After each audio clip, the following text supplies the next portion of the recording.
बृहस्पतिवार व्रत की विधि। जय भगवान, सुख शांति सुख शांति सुख शांति। इस दिन बृहस्पतिश्वर महादेव जी की पूजा होती है। दिन में एक समय ही भोजन करे, पीले वस्त्र धारण करे, पीले पुष्पों को धारण करे। भोजन भी चने की दाल का होना चाहिए, नमक नहीं खाना चाहिए। पीले रंग का फूल, चने की दाल, पीले कपड़े और पीले चंदन से पूजा करनी चाहिए।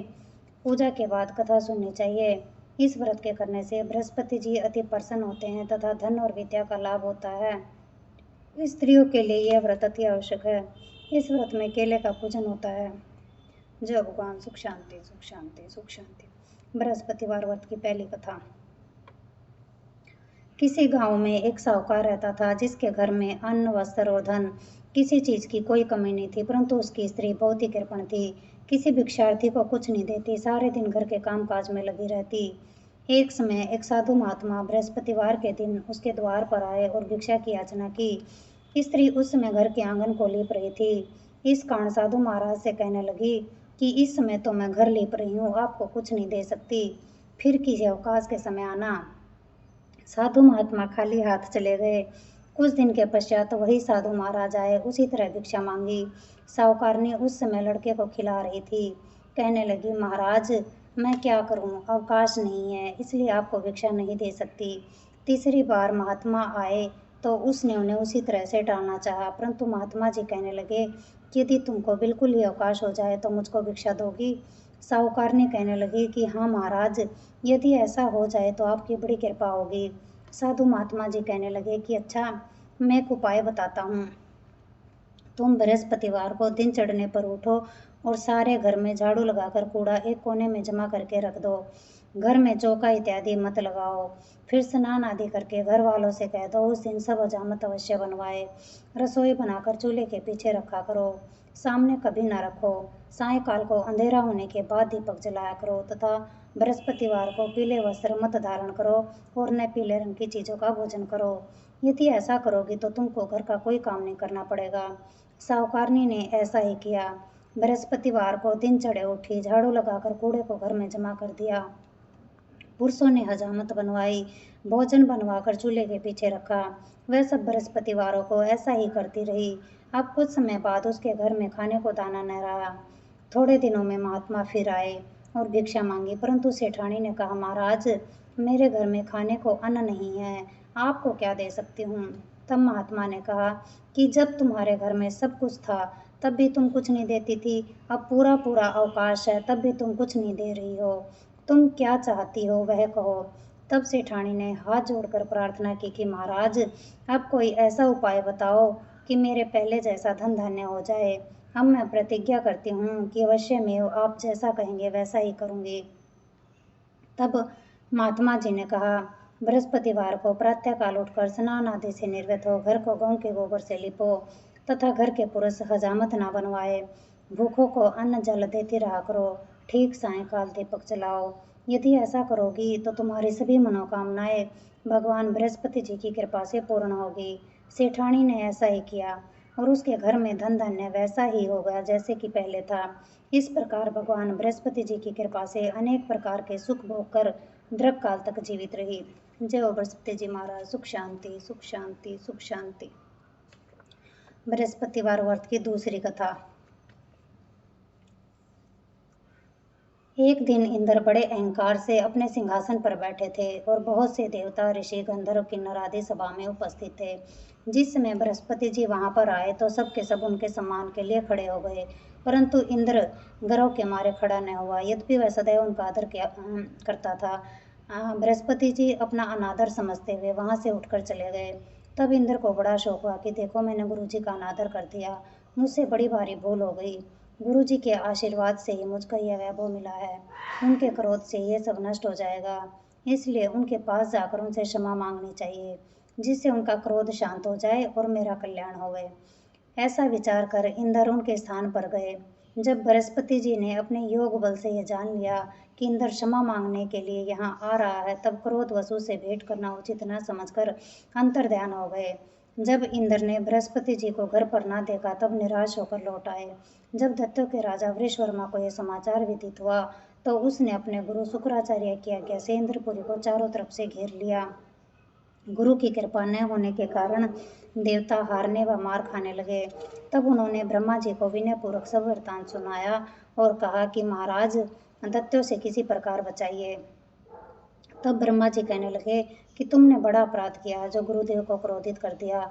अब तुम्हारा कल्याण इसी में हो सकता है कि त्वष्टा ब्राह्मण का पुत्र विश्वरूपा बड़ा तपस्वी और ज्ञानी है, उसे अपना पुरोहित बनाओ तो तुम्हारा कल्याण हो सकता है। यह वचन सुनते ही इंद्र त्वष्टा के पास आए और बड़े विनीत भाव से त्वष्टा से कहने लगे कि आप हमारे पुरोहित बनिए जिससे हमारा कल्याण हो। तब त्वष्टा ने उत्तर दिया कि पुरोहित बनने से तपोबल घट जाता है, परंतु तुम बहुत विनती करते हो, इसलिए मेरा पुत्र विश्वरूपा पुरोहित बनकर तुम्हारी रक्षा करेगा। विश्वरूपा ने पिता की आज्ञा से पुरोहित बनकर ऐसा यत्न किया कि हरि इच्छा से इंद्र वृषवर्मा को युद्ध में जीतकर अपने इंद्रासन पर स्थित हुआ। विश्वरूपा के 3 मुख थे।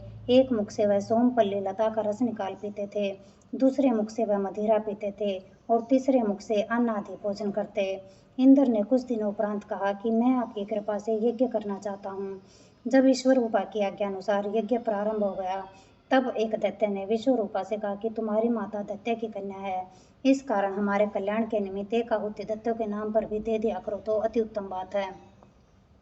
विश्वरूपा उस दैत्य का कहा मानकर आहुति देते समय दैत्य नाम भी धीरे से लेने लगा। इसी कारण यज्ञ करने से देवताओं का तेज नहीं बढ़ा। इंद्र ने यह वृतांत जानते ही क्रोधित होकर विश्वरूपा के 3 सर काट डाले। मद्यपान करने से भंवरा, सोमपल्ली पीने से कबूतर और अन्न खाने के मुख से तीतर बन गया। विश्वरूपा के मरते ही इंद्र का स्वरूप ब्रह्मत्या के प्रभाव से बदल गया। देवताओं के 1 वर्ष पश्चाताप करने पर भी ब्रह्मत्या का वह पाप न छूटा, तो सब देवताओं के प्रार्थना करने पर ब्रह्मा जी बृहस्पति जी के सहित वहां आए। उस ब्रह्मत्या के 4 भाग किए, उनमें से 1 भाग पृथ्वी को दे दिया। इसी कारण कहीं कहीं धरती ऊंची नीची और बीज बोने के लायक भी नहीं होती। साथ ही ब्रह्मा जी ने यह वरदान दिया कि जहाँ पृथ्वी में गड्ढा होगा कुछ समय पाकर स्वयं भर जाएगा। दूसरा वृक्षों को दिया जिससे उनमें से गोंद बनकर बहता है। इस कारण गूगल के अतिरिक्त सभी गोंद अशुद्ध समझे जाते हैं। वृक्षों को यह वरदान दिया कि ऊपर से सूख जाने पर जड़ फिर फूट जाती है। तीसरा भाग स्त्रियों को दिया गया। इसी कारण स्त्रियां हर महीने रजस्वला होकर पहले दिन चांडालिनी, दूसरे दिन ब्रह्मघातिनी और तीसरे दिन धोबिन के समान रहकर चौथे दिन शुद्ध होती है और संतान प्राप्ति का उनको वरदान दिया। चौथा भाग जल को दिया गया जिससे फैन और शिवाल आदि जल के ऊपर आ जाते हैं। जल को यह वरदान मिला कि जिस चीज में डाला जाएगा वह बोझ में बढ़ जाएगी। इस प्रकार इंद्र को ब्रह्मत्या के पाप से मुक्त किया। जो मनुष्य इस कथा को पढ़ता या सुनता है उसके सभी पाप बृहस्पति जी महाराज की कृपा से नष्ट हो जाते हैं। जय बृहस्पति जी महाराज। सुख शांति, सुख शांति, सुख शांति। बृहस्पतिवार की आरती। ओम जय बृहस्पति देवा प्रभु जय बृहस्पति देवा। छिन्न छिन्न भोग लगाऊं, छिन्न छिन्न भोग लगाऊं, कदली फल मेवा। ओम जय बृहस्पति देवा। तुम पूर्ण परमात्मा तुम अंतर्यामी, स्वामी तुम अंतर्यामी।